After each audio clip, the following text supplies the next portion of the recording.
Les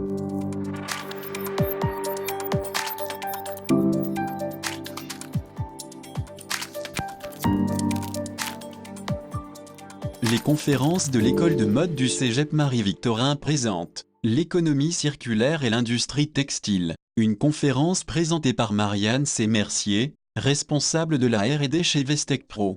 Vous avez déjà entendu parler d'économie circulaire avant aujourd'hui. Super. Alors, aujourd'hui, on va parler d'économie circulaire, mais appliquée spécifiquement à notre industrie, c'est-à-dire l'industrie textile. Avant d'aller plus loin, je voudrais me présenter. Il y a environ 20 ans, j'ai fait un DEC en design de mode. Mais j'ai beaucoup bifurqué depuis pour finalement revenir à mes sources. J'ai un bac en design industriel, j'ai une maîtrise de l'Université de Montréal en design et complexité, où j'ai travaillé sur la question de la circularité des textiles dans l'industrie au Québec.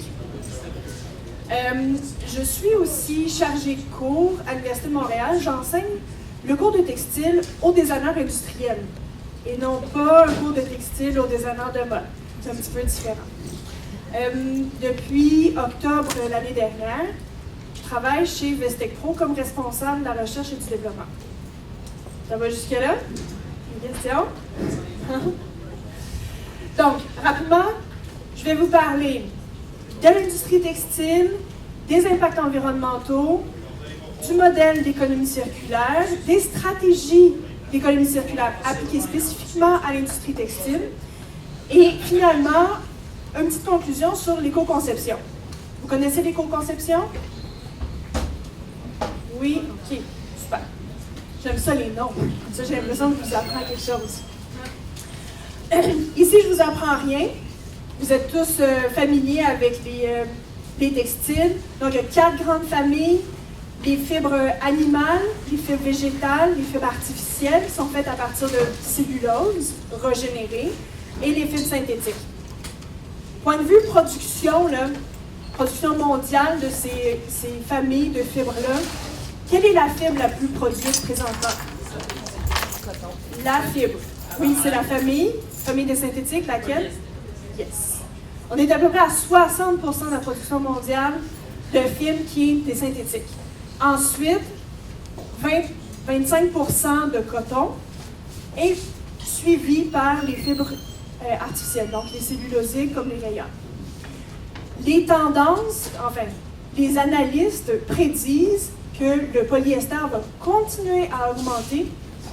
Par contre, la production de coton risque de légèrement diminuer au profit de qui? Au profit des fibres cellulosiques. Oui, exactement. Donc, si on regarde la chaîne d'approvisionnement ou la chaîne de production-consommation de l'industrie textile, c'est à ça que ça ressemble. Vous reconnaissez les étapes du cycle de vie. Qui est familier avec les analyses de cycle de vie? Un petit peu? Oui. Donc ça, c'est toutes les étapes qui permettent de partir de la matière première jusqu'au produit fini, jusqu'à la fin de vie. Donc, oui, fin de vie. Donc, dans ce cas-ci, on parle d'incinération ou d'enfouissement. On élimine le vêtement, ouais, le produit. Donc, on commence avec l'extraction. Pour les fibres naturelles, on a l'agriculture. Pour les fibres animales, l'élevage. Et pour les fibres synthétiques, qu'est-ce qu'on a? L'extraction. L'extraction des ressources non renouvelables comme le pétrole. Okay? Ensuite, pour la section transformation, production, en textile, on a d'abord la fibre. Avec la fibre, on fait des fils. Avec les fils, on fait des étoffes. Et ensuite, avec les étoffes, on fait des produits en textile. Donc ça, c'est la section transformation, production. Distribution, c'est quoi? Distribution, vente. Ensuite, usage. Dans la section, dans l'étape usage, on inclut l'entretien. Et on sait que l'entretien a un impact considérable. Et finalement, l'élimination. Donc, chacune de ces étapes du cycle de vie-là a des impacts sur l'environnement. On va les voir un après l'autre. Donc, quand on parle d'agriculture, ça compte, ouais. Quand on parle d'agriculture, qu'est-ce que ça demande? Beaucoup d'eau. Il faut irriguer les champs. Le coton, c'est une plante qui demande énormément d'eau pour pouvoir pousser. Les fibres synthétiques, c'est des ressources non renouvelables. Ensuite, pour l'élevage, je ne l'ai pas inscrit ici, j'ai oublié. Pour l'élevage, qu'est-ce que c'est? En fait, c'est qu'on occupe des grandes terres pour l'élevage d'animaux, alors que ces terres-là pourraient être utilisées pour l'agriculture, pour nourrir des humains. Ensuite, dans la phase de production-transformation, c'est quoi les impacts? Les produits toxiques. Les produits toxiques, ils sont surtout dans quoi? On les retrouve surtout dans les teintures. Les teintures, les colorants, on utilise des métaux lourds qui peuvent se retrouver dans l'environnement. Très dommageable, et pour l'environnement et pour la santé humaine. Ensuite, on a des déchets solides. Qu'est-ce que je veux dire par déchets solides? Les déchets.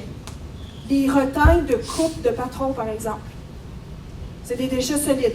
Pourquoi est-ce qu'on considère ça comme des impacts environnementaux négatifs? C'est parce que les déchets solides se retrouvent dans les sites d'enfouissement, et les sites d'enfouissement, c'est une occupation des terres qui pourrait être utilisée à meilleur escient. GES, qu'est-ce que ça veut dire? Gaz à effet de serre. Donc, là où il y a le plus d'impact sur l'environnement dans le cycle de vie des textiles, c'est à la phase de production à cause des gaz à effet de serre. Pourquoi? Parce que la majeure partie de la production des textiles est faite dans des pays où ce qu'on appelle le cocktail énergétique, c'est-à-dire le type d'énergie qui est utilisé pour faire rouler les manufactures, c'est du charbon ou du gaz naturel, qui émettent énormément de gaz à effet de serre. Ensuite, distribution-vente. Lorsque je parle de déchets solides dans cette catégorie, dans cette étape-ci, je parle des inventaires non vendus. Vous en avez, c'est ça, je vois ça opine du bonnet. Oui, vous en avez entendu beaucoup parler. Les H&M de ce monde qui brûlent des inventaires complets. Burberry. Burberry aussi, ici. Pardon. Donc, c'est de ça dont on parle ici. À l'usage, je parlais, la phase d'usage, c'est beaucoup sur l'entretien. Donc, je ne vais pas vous donner les réponses tout de suite. Donc, eau et énergie. Lavage à la machine, ça prend beaucoup d'eau, ça prend beaucoup d'énergie. Et finalement, l'élimination, comme je disais tantôt, il y a deux modes d'élimination, l'incinération ou l'enfouissement. L'enfouissement, en fait, c'est ça. Donc, on a encore des déchets solides, mais on a aussi des possibilités que les produits toxiques qu'on a introduits à la phase de production-transformation se répandent dans l'environnement. C'est bon? Donc, notre industrie pollue. Mais ce n'est pas demain la veille qu'on va se promener tout nu. Pour rire un petit peu. Okay. Donc, c'est là où le modèle d'économie circulaire peut nous venir en aide. Donc, l'économie circulaire, c'est de continuer à soutenir le développement de notre belle industrie, mais tout en respectant l'environnement. Donc, l'économie circulaire, l'objectif principal, c'est de repenser cette chaîne de production-consommation-là.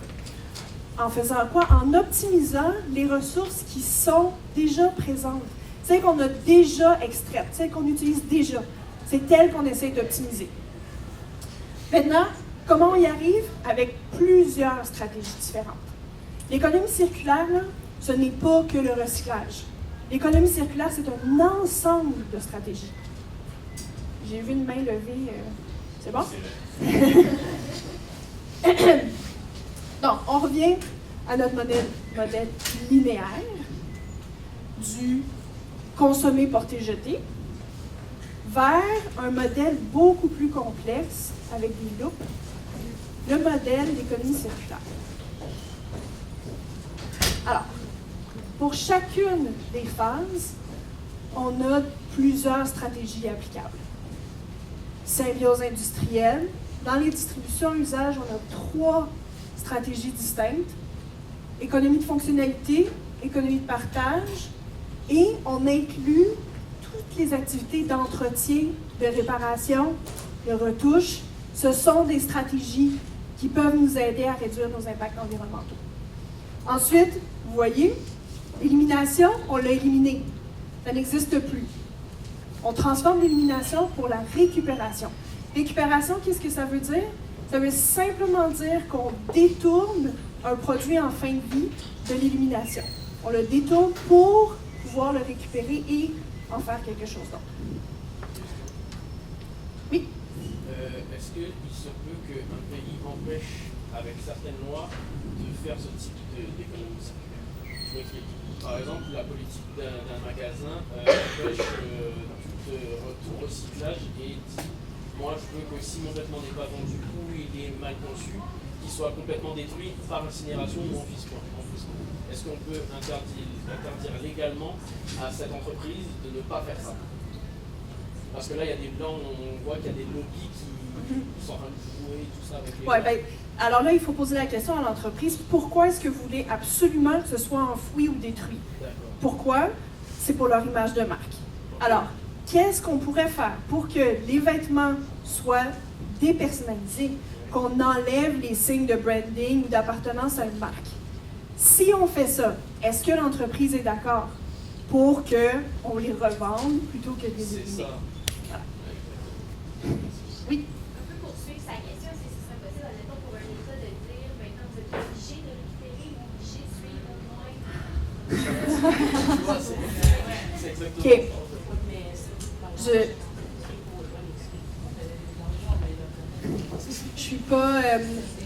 Je suis pas politicienne, mais c'est évident que l'idéal serait que les gouvernements mettent des barrières, des bannières, obligent certaines actions. C'est sûr pas que ça se fasse, c'est sûr qu'on peut pas dire dans le jeu. Non, c'est ça. Je suis bien d'accord. Voilà. Alors, je poursuis. On en était à expliquer qu'est-ce que ça veut dire récupération. Donc, récupération, ça ne veut pas dire recyclage. Ce n'est pas des synonymes. Okay? Donc, récupération, ça nous permet de faire du réemploi. Réemploi, ça veut simplement dire qu'on revend le vêtement ou le produit tel quel, sans modification aucune.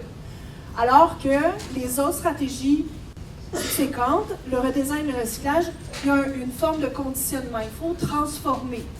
Donc, pour faire du redesign, on recoupe, on retaille, on refait un nouveau produit, alors que le recyclage, c'est vraiment une transformation de la matière. Donc, on va retourner le produit à l'état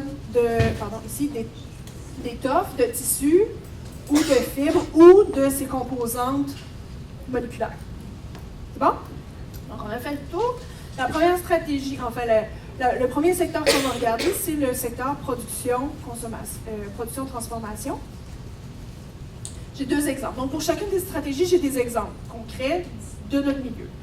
Ici, l'entreprise Kamiq, qui fait des bottes de pluie, des bottes d'hiver, a depuis peu instauré une façon de récupérer à même leur usine les retailles. Donc, les retailles de leur découpe de feutre sont retransformées en fibres et en feutre à même leur manufacture, ce qui leur permet de faire, avec les retailles, 150 000 nouvelles doublures par année. Plutôt que de racheter du tissu neuf et d'avoir jeté les retailles, ils ont réussi à les récupérer pour faire des nouveaux produits. Vous connaissez les patrons zéro déchet? Donc, c'est quoi l'avantage de ça? L'avantage, c'est qu'il y a zéro retaille. Il n'y en a pas de rebut. C'est un défi, mais c'est une option super intéressante à développer. Ensuite, si on continue, dans les stratégies, on va aller dans la troisième plutôt, phase, production-usage. Donc, si on va regarder, la première stratégie, c'est les retouches, les altérations. Des entreprises comme Patagonia, aujourd'hui, offrent des services de réparation à même leur boutique. Donc, vous pouvez rentrer avec votre manteau Patagonia, leur demander de faire la réparation et ils vont le faire. Ils ont aussi un autre service qui est disponible depuis peu, où vous pouvez leur renvoyer littéralement votre vêtement. Ils le réparent, ils apposent une étiquette qui dit quelque chose comme « J'ai été réparé ». Et ces vêtements-là sont revendus sur leur site avec la mention « Ceci est un vêtement qui a été beaucoup aimé, qui est rendu à sa deuxième vie ». Donc, ça permet aux consommateurs d'avoir non seulement un produit de bonne qualité à moindre coût, mais en plus, c'est une façon de dire au reste du monde « Moi, je participe à l'économie circulaire. Est-ce que vous connaissez Station Service? C'est une entreprise de Montréal? Oui. Donc, l'objectif ici, c'est plutôt que de laisser la petite robe cocktail vraiment cute dans le garde-robe puis de la porter seulement une fois par année, c'est de partager les vêtements. Donc, ce qu'ils offrent chez Station Service, ce sont des vêtements qu'on peut louer. C'est un frais mensuel. Un frais mensuel vous donne accès à plusieurs vêtements que vous pouvez aller chercher, ramener, etc. Donc, ça, c'est ce qu'on appelle des nouveaux modèles d'affaires. C'est des nouvelles façons de distribuer puis de vendre les vêtements. En fait, je dis vendre les vêtements, mais plutôt distribuer. L'idée ici, c'est vraiment, le vêtement ne vous appartient plus. Vous prenez, dans le fond, vous en faites la location, donc vous payez pour l'usage et non pas pour le produit. Troisième exemple dans cette catégorie, l'économie de fonctionnalité. C'est hyper intéressant. C'est plus difficilement applicable dans l'industrie de la mode, mais on le voit beaucoup dans l'industrie. Les imprimantes Xerox, les pneus Michelin. Dans le fond, l'idée, là, c'est que le manufacturier, celui qui produit, reste propriétaire de la matière puis du produit lui-même. Ce qu'il fait, c'est qu'il en assure l'entretien, la réparation, et ça change complètement la donne. C'est-à-dire que le manufacturier, c'est tout à son avantage de faire des produits qui durent longtemps, qui ne s'usent pas, puis qu'il va pouvoir louer le plus longtemps possible. Donc, un exemple ici qui est assez intéressant, c'est Mud Jeans aux Pays-Bas. Ce sont des manufacturiers de jeans. Ce qu'ils font, c'est de la location ou de l'achat. Donc, vous pouvez acheter le jean si vous le désirez, mais vous pouvez aussi seulement le louer. Une fois que vous n'en voulez plus, vous pouvez le retourner. Ce que Mud Jeans fait, c'est dépendamment de l'État, s'il y a comme une usure le fun, il va le remettre en location sur son site, dans la section Vintage. Ou s'il est trop abîmé, il va le défaire, défibrer, il va refaire du fil et refaire du denim avec. Ils font ça ils ont une usine pour faire ça? Oui. Qui leur appartient à eux? Ou c'est quelque chose qui Probablement pas. Probablement, oui. Mais c'est vraiment, ils sont capables de boucler la boucle. Est-ce qu'il y a des usines comme ça qui défibrent les textiles pour en refaire des fibres? Oui. Au Québec? Pas au Québec. Okay. Plus au Québec. On en parler un petit peu. Beaucoup en Europe. En France, Pays-Bas. Entre les États-Unis et le Canada, il y en a pas? Très peu. Ouais. On va continuer. Donc, on a dit qu'on changeait. C'est ça. En économie circulaire, l'élimination, ça n'existe plus. On fait de la récupération. Alors, j'ai quelques chiffres propres au Québec quant à la récupération. Ici, selon les derniers chiffres disponibles, qui datent de 2008, ça veut dire les derniers chiffres disponibles datent de 10 ans. C'est possible que ça ait légèrement changé, là, mais on est un peu obligé de se baser sur ces données-là. Donc, sur une consommation totale, c'est-à-dire combien de tonnes de vêtements ont été achetés en une année, quel est le pourcentage qui est récupéré, quel est le pourcentage qui est jeté. Donc, moi, comme consommatrice, là, il y a des vêtements que je ne considère pas en assez bon état pour donner, donc je les récupère pas, je les mets directement à la poubelle. C'est ça le 40%. Donc, il y a 40% des vêtements qui sont jetés directement, sans même passer par la récupération. 60% vont à la récupération. C'est quoi la récupération? Ou comment ça se passe plutôt? Les modes de collet. Donc, c'est les boîtes de dons. C'est les comptoirs de dons comme Renaissance où on peut aller porter des vêtements. On en voit de plus en plus, les boîtes dans les magasins. Comme H&M, maintenant, ils ont des boîtes où vous pouvez aller porter des vêtements, etc., etc. Mais peu importe comment les vêtements ont été collectés, ils ont tous le même futur. Ils ont tous les mêmes débouchés. Oui? Est-ce que ça a été réglé? En fait, il y avait eu un scandale parce qu'il y avait des boîtes de dons qui étaient en fait un peu frauduleuses. Ils mettaient une fondation, whatever, sur le dessus, puis en fond, c'est qu'ils ramassaient, ils faisaient des lots, puis ils exportaient ça dans les pays pauvres.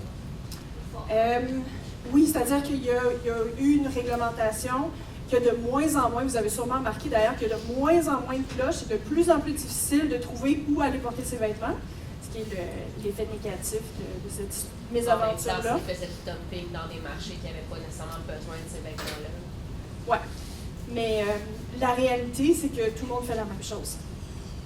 C'est que même si vous allez porter vos vêtements chez Renaissance ou chez Certex ou pour une fondation legit, le résultat est le même. C'est que les vêtements... Là, je vais plus vite que la présentation. Là. Ça s'en vient, OK? Donc, c'est ce que je voulais dire. Ils ont tous le même débouché. C'est quoi les débouchés? 60% des vêtements que vous donnez s'en vont à l'exportation. Il y en a seulement un petit pourcentage qui reste ici. Ça, c'est des chiffres approximatifs. Ça dépend vraiment des centres de tri, ça dépend même des villes au Québec. Ça varie légèrement. Mais en gros, c'est ça la réalité. Un petit pourcentage reste ici, vendu dans les friperies. C'est ce qu'on appelle la crème. C'est les plus beaux morceaux, les morceaux qui ont plus de valeur. Ensuite, il y a des chiffons industriels. Et ils sont faits seulement avec les vêtements qui comportent plus que 60% de coton. Pourquoi? Parce que le coton, ça absorbe. Et le reste va à l'élimination. Ici au Québec, là, il y a une seule industrie qui pourrait prendre des vêtements qui sont plus bons du tout pour éviter de cet enfouissement, c'est l'incinération dans une cimenterie. Et l'affaire avec cette cimenterie-là, c'est qu'il faut payer. Donc, il faut payer pour éliminer. En passant, il faut payer pour éliminer et mettre dans les sites d'enfouissement. Quand vous êtes une industrie ou un commercial, vous devez payer pour le tonnage de déchets que vous envoyez. Bref, l'incinération, ici, là, le 20%, l'incinération puis l'enfouissement, il faut payer pour faire ça. Voilà. Est-ce qu'il y avait des questions par rapport à ça, l'exportation? C'est un sujet un peu, on va y revenir, mais c'est un sujet un peu... C'est cher de payer pour les sites d'enfouissement. J'ai pas les coûts à la tonne, mais c'est assez pour que toutes les industries se disent, ça serait le fun de faire descendre ces coûts-là, puis qu'est-ce que je pourrais faire pour réduire mes déchets. Puis là, ça, c'est la bonne nouvelle. C'est qu'ils viennent nous voir, puis ils disent, est-ce que vous pourriez nous aider à réduire les déchets? Oui, bien sûr, plein d'idées. Donc, on continue, réemploi. C'est ça, je vais aller plus vite que ma présentation. Donc, le réemploi, c'est de ce dont on parle. Il y a une partie des vêtements qui sont envoyés au centre de tri, qui sont triés, mais qui ne sont pas vendus. C'est ceux qu'on appelle les mal-aimés. C'est qui les mal-aimés?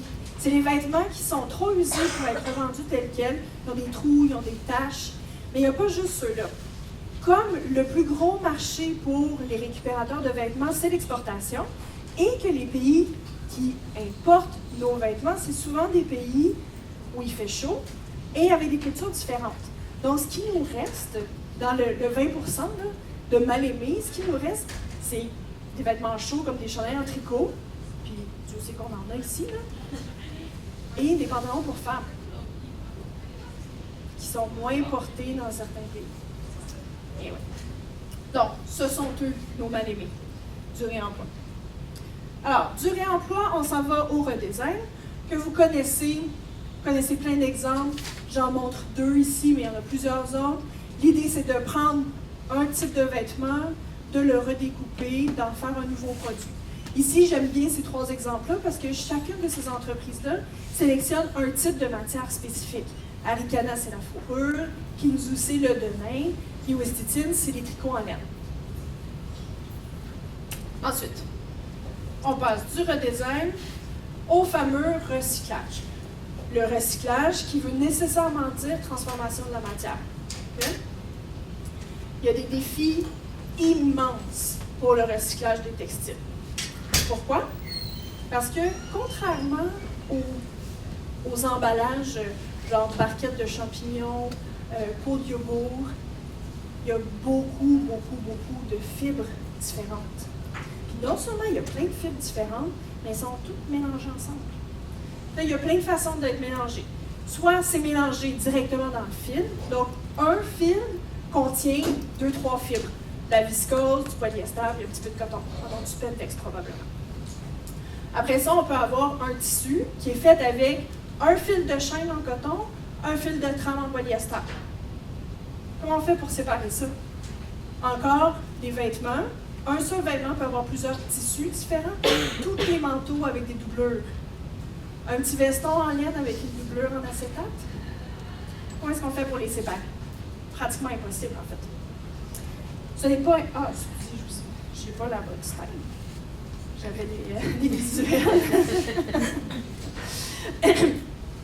Donc, c'est très difficile de séparer les fibres.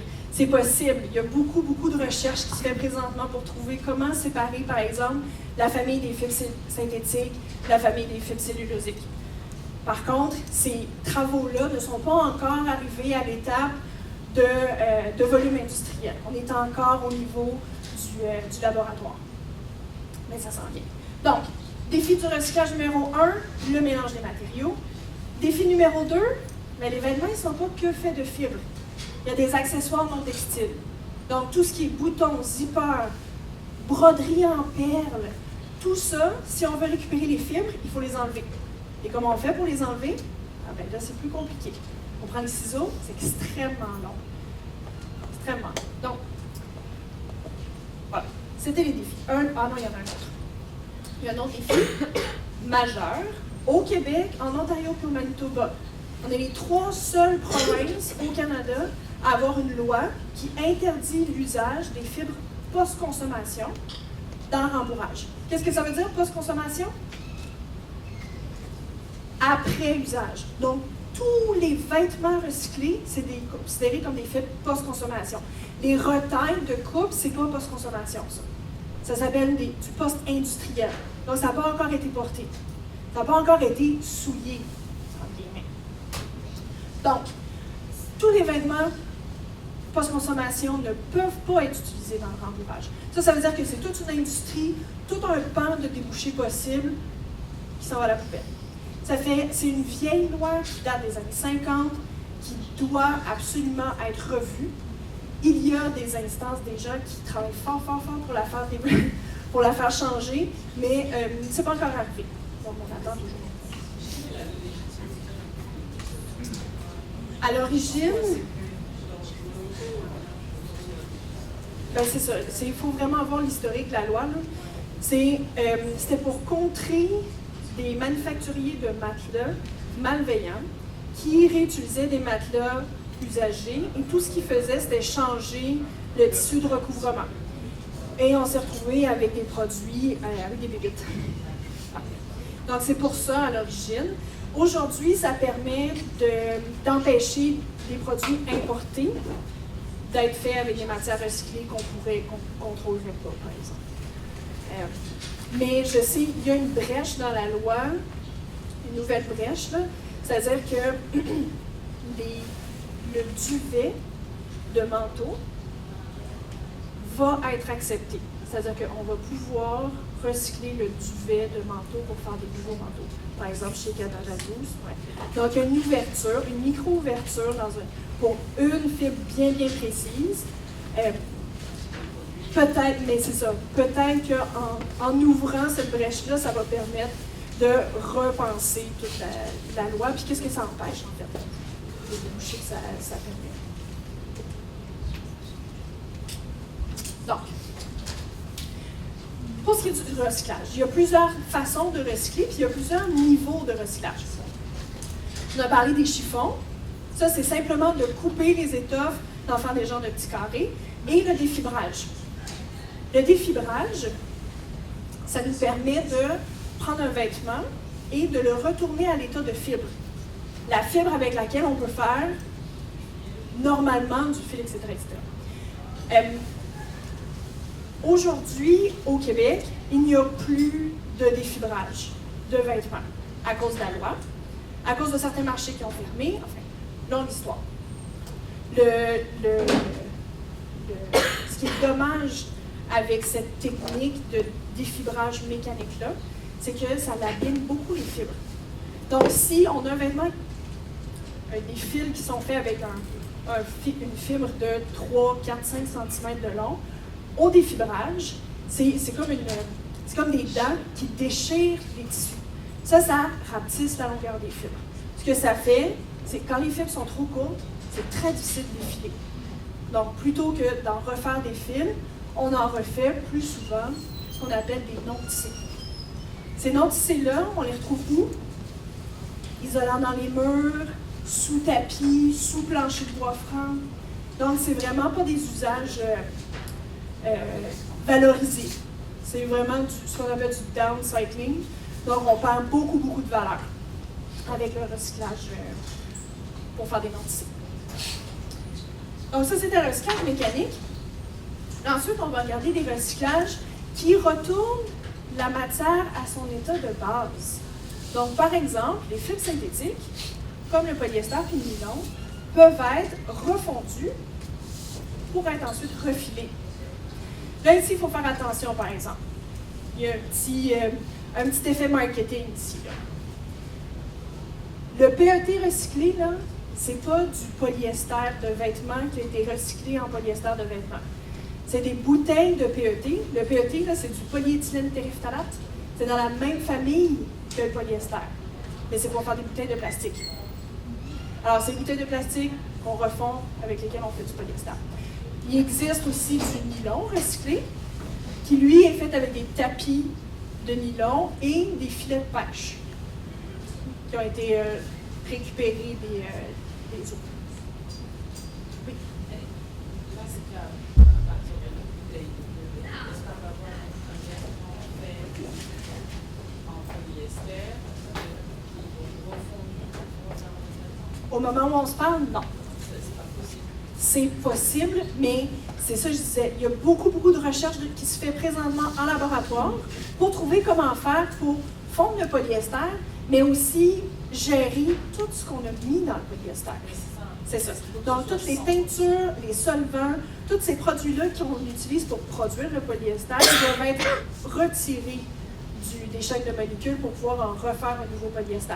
Donc, c'est possible, mais ce n'est pas encore déployé à l'échelle industrielle. Et quand on a un textile qui est mélangé avec le coton, polyester. C'est ça. Donc, là, ce qui est intéressant, c'est possible de dissoudre la fibre de cellulose. Donc, de la même façon qu'on fait de la rayonne, on prend... Comment c'est fait de la rayonne? Vous savez, vous avez tous suivi des cours de textile.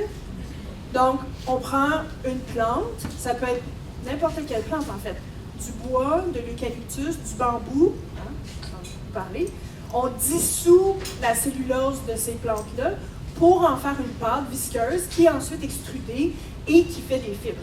Donc, de la même façon, on peut reprendre la cellulose des rayonnes, la redissoudre et en refaire des fibres. Ici, ce que cette fibre-là, Refibra, sont toutes quelque chose. C'est ça que c'est. C'est une fibre, une rayonne, un lyocell en fait. Vous connaissez le procédé de lyocell? Oui. Et en fait, la fibre la plus intéressante, c'est en 6 points de vue environnemental, étant donné que le procédé d'extrusion utilise des solvants, mais les solvants sont récupérés en boucle fermée dans la production. Donc, il n'y a pas de rejet dans l'environnement. Je m'égare. Qu'est-ce que je voulais dire?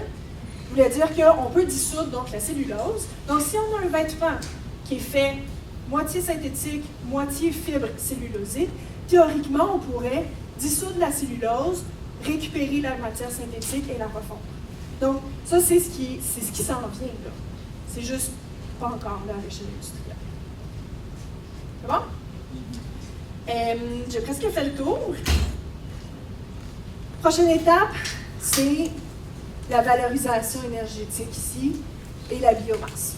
Donc, on peut avoir des fibres qui sont complètement biodégradables, mais il faut aussi avoir des teintures non toxiques, pour un produit comme ça ici, là.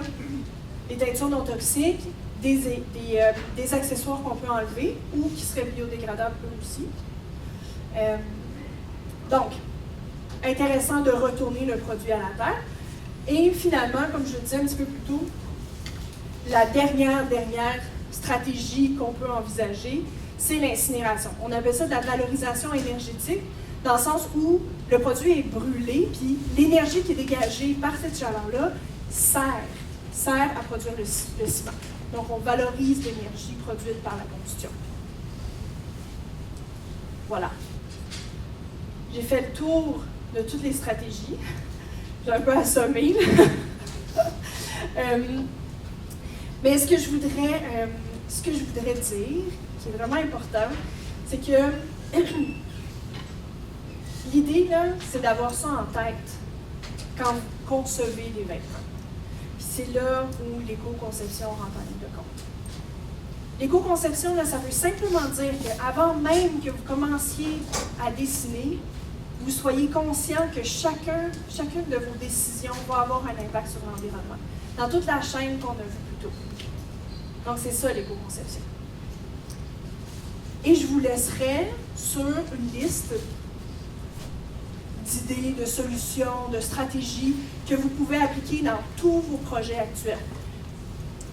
On cherche des matériaux avec moins d'impact environnementaux. À la base, là, l'agriculture, l'élevage, l'extraction, c'est lesquels les meilleurs? C'est lesquels qui ont moins d'impact. Les teintures, on cherche s'il n'y a pas de produits textiles toxiques. On essaie de ne pas avoir de retail de coupe, jamais. On essaie de ne pas avoir de déchets pendant la production. On veut tout utiliser la matière. Toute la matière qu'on a extraite, on la veut dans le produit. Ensuite, les nouveaux modèles d'affaires, l'économie de fonctionnalité, l'économie de partage. Il y a plein, je vous ai montré 2-3 exemples, il y a plein de choses que vous pourriez faire. Ensuite, les vêtements qui sont faciles à réparer. Faciles à réparer, faciles à modifier. Une des raisons pour lesquelles on donne nos vêtements souvent, c'est parce qu'ils ne nous font plus. On a pris du poids, on a perdu du poids, on est enceinte. Comment est-ce qu'on pourrait imaginer un système de vêtements qui est plus facile à agrandir et à rapetisser pour suivre les changements de nos corps? C'est toutes des choses à laquelle vous pouvez penser. Ensuite, qu'est-ce qu'on a? Entretien simplifié, ça je suis certaine que vous en avez entendu parler beaucoup. Éviter le lavage à l'eau chaude, sécher à plat, choisir des films qui absorbent pas beaucoup d'eau. Dans le fond, de ce côté-là, les fibres synthétiques, là, ils ont vraiment des avantages. Elles sèchent super rapidement, elles n'absorbent pas l'eau. Il ne faut pas toujours penser que les fibres synthétiques, c'est le démon, là. Des matériaux et une confection qui résistent à l'usure. Tu sais, tous les vêtements qui finissent avec des trous en 2-3 mois, ça ne fait pas de sens, là. Choisissez des bons matériaux, faites des bonnes confections qui tiennent. C'est ça qui va faire en sorte qu'on ne se débarrassera pas du vêtement. Les couleurs qui tiennent aussi, les teintures qui déteignent. Là. Voilà. Des vêtements intemporels, qui ne passent pas de mode, que dans 2 semaines, vous allez encore avoir envie de porter. Là. Ou des vêtements multifonctions, un vêtement qui fait plusieurs choses qu'on peut changer, qu'on va aimer dans plusieurs situations, dans plusieurs contextes différents. Puis ensuite, les 2 derniers, c'est vraiment par rapport au recyclage des textiles eux-mêmes. Donc, éviter les accessoires aussi. Si ce n'est pas des éviter, mais c'est de faire en sorte qu'ils sont faciles à enlever. Ah oui, je ne sais pas si vous avez remarqué sur le jeans biodégradable, les boutons, en fait, se dévissent. Donc, ils sont faciles à retirer pour pouvoir mettre dans le compost. Évidemment, là, les mélanges de films, c'est vraiment difficile aujourd'hui. Hein? Il y a du spandex dans tout. Il y a toujours un genre 2, 3, 4, 5% de spandex. Bien, ça peut empêcher la fibre d'être recyclée plus facilement. Donc voilà, j'ai fait le tour. Je vous ai mis 2 lectures incontournables. Ça, c'est un rapport d'analyse de cycle de vie, Measuring Fashion, fait par la firme Qantis. Donc, ça, si vous voulez des chiffres, là, ils sont là. Ensuite, vous connaissez la Fondation Ellen MacArthur? C'est eux qui portent l'économie circulaire à l'échelle mondiale. Ils ont fait un rapport excellent, exhaustif. Je vous conseille vraiment d'aller lire. Et je me permets de vous dire de lire mon mémoire de maîtrise, où vous trouverez un résumé, en quelque sorte, des informations qui se retrouvent dans les deux premiers documents.